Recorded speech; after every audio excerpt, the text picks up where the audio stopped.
नमस्कार, मी पंजाब डक. आपण म्हटलं होतं ना राज्यात 10 तारखेच्या नंतर 11 पासून चांगलं सूर्यदर्शन होईल. तर 11 तारखेला चांगलं राज्यात सूर्यदर्शन झालं आणि वारं देखील सुटलेलं आहे. मग राज्यात आता पाऊस कधी येणार आहे? तर खास करून आज मुद्दाम होऊन त्याच्यासाठी अंदाज येणार आहे. राज्यामध्ये आता 11, 12, 13, 14 पर्यंत असं चांगलं सूर्यदर्शन राहणार आहे. वारं देखील सुटन म्हणून हा अंदाज लक्षात यायचा. त्याच्यानंतर 15 तारखेच्या नंतर 16 तारखेपासून राज्यात थोडाफार पावसाला सुरुवात होणार आहे. म्हणजे तुरळक ठिकाणी 16च्या नंतर म्हणजे 16 जुलैपासून 16, 17, 18, 19च्या दरम्यान राज्यामध्ये तुरळक ठिकाणी विखुरलेल्या स्वरूपाचा भाग बदलत पावसाला सुरुवात होणार आहे. म्हणून हे अंदाज लक्षात यायचा. तो पाऊस सर्वदूर पडणार नाही.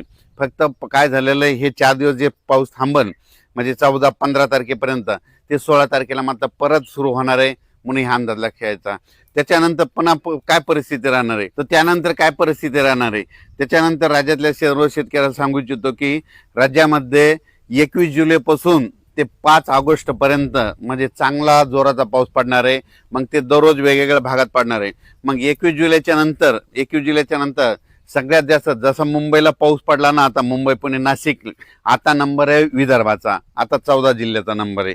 मग तुम्हाला सांगू इच्छितो 21 जुलै ते 5 21 जुलै ते 5 जुलैच्या दरम्यान राज्यामध्ये गडचिरोली, चंद्रपूर, नागपूर, वर्धा, भंडारा, गोंदिया, यवतमाळ, अकोला, हिंगोली, वाशिम, त्याच्यानंतर इकडं बुलढाणा जिल्हा, जालना जिल्हा, जळगाव जिल्हा, ह्या भागामध्ये मात्र 21 जुलै, 22, 23, 24 पर्यंत चांगला जोराचा पाऊस पडणार आहे. म्हणून हा अंदाज लक्षात यायचा.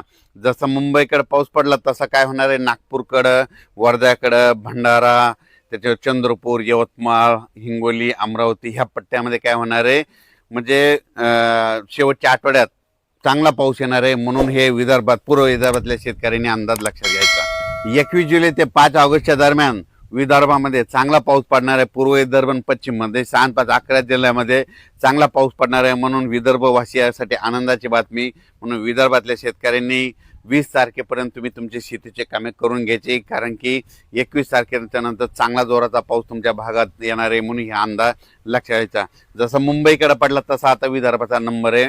नागपूरचा, वर्ध्याचा, भंडाराचा, चंद्रपूरचा, गडचिरोलीचा त्यांचा आता नंबर आहे. म्हणून हा अंदाज त्यांनी लक्षात घ्यायचा.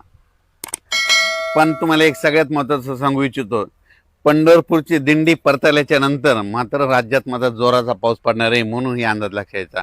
मग ते पाऊस कसा पडणार आहे, 27 जुलैपासून ते 5 ऑगस्ट पर्यंत राज्यात मग जोराचा पाऊस सगळीकडेच पडणार आहे. म्हणून हा अंदाज लक्षात घ्यायचा. त्याच्यानंतर सांगायचं झालं तर अहिल्यानगर जिल्हा, पुणे जिल्हा, नाशिक जिल्हा, तिकडं काय होणार आहे, 21 तारखेच्या नंतर चांगला पावसाला सुरुवात होईल आणि सरी मात्र पुणेकडं तिकडं सुरू होतील. म्हणून हे अंदाज लक्षात यायचा. त्याच्यानंतर इकडं सांगली जिल्हा झालं, सोलापूर जिल्हा झालं, लातूर जिल्हा झालं, धाराशिव जिल्हा झालं, जुलैच्या शेवटच्या आठवड्यामध्ये तिकडं पाऊस येणार आहे. तिकडे सध्या तरी असा मोठा पाऊस तिकडल्या भागात नाही. म्हणून लातूर जिल्हा, त्याच्यानंतर धाराशिव जिल्हा, सोलापूर जिल्हा, सांगली जिल्हा ह्या भागातील शेतकऱ्यांनी, बीड जिल्ह्याचा काही भागातील शेतकऱ्यांनी लक्ष द्यायचा. आता हे जे पाऊस येणार आहे म्हणजे आता 21 जुलैपासून जे जास्त पाऊस फक्त आता पूर्व विदर्भ आणि पश्चिम म्हणजे 14 जिल्ह्यामध्ये जास्त पडणार आहे. म्हणून हा अंदाज लक्षात यायचा. त्याच्यानंतर यात्रा परतल्याच्या नंतर मात्र महाराष्ट्रामध्ये सगळीकडे जोराचा पाऊस पडणार आहे. म्हणून हा अंदाज लक्षात यायचा. म्हणजे 27 जुलैच्या नंतर राज्यात मग 27 जुलै ते 5 ऑगस्टच्या दरम्यान मग राज्यात सगळीकडे जोराचा पाऊस राहील. म्हणून हा अंदाज लक्षात घ्यायचा. तसेच काही जिल्ह्यामध्ये आणखीन अद्यापही काही भागात पाऊस झाला नाही. त्याच्यामध्ये नंदुरबार जिल्हा एक आहे, सोलापूर जिल्हा एक आहे, लातूर जिल्ह्याचा काही भाग आहे, धाराशिव जिल्ह्याचा भाग आहे, बीड जिल्ह्याचा काही भाग आहे, नांदेडचा काही भाग आहे, सांगलीचा काही भाग आहे. त्या भागात मात्र 21 जुलैपासून ते 5 जुलैच्या दरम्यान तिकडं देखील दररोज वेगवेगळ्या भाग, 21 जुलै ते 5 ऑगस्टच्या दरम्यान तिकडं देखील त्या भागात पाऊस पडेल आणि त्यांच्या देखील पेरण्या होणार आहेत. म्हणून हा अंदाज लक्षात यायचा. नंदुरबार जिल्ह्यात देखील आता ह्या 15-16च्या दरम्यान म्हणजे 16-17च्या दरम्यान नंदुरबार जिल्ह्यात देखील पावसाला सुरुवात होणार आहे. म्हणून ह्या नंदुरबार जिल्ह्यासाठी आनंदाची बातमी.